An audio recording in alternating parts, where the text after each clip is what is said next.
Zita rangu ninonzi Chikongomo. Tete Chipo mune makore mangani? Tine 23 years. Manga mane nguva yakaita sei muri muchikuruko? Gore ne 5 months. Gore ne 5 months. Mushe nyanga rechi? Cape Bomside. Cape Bomside. Tingati makanzwa sei kuti makuendeswa kunge?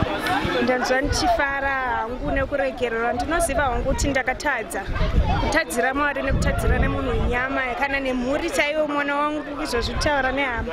Vangochishushikana kuti vamuchengete.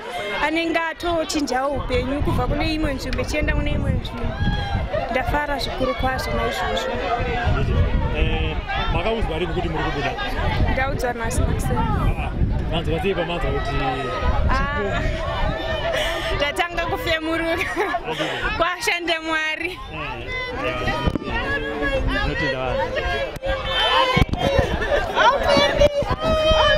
Glory to God, glory to God.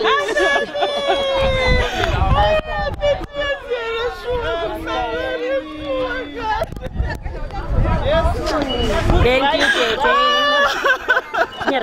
Sorry, dear, sorry. Sorry,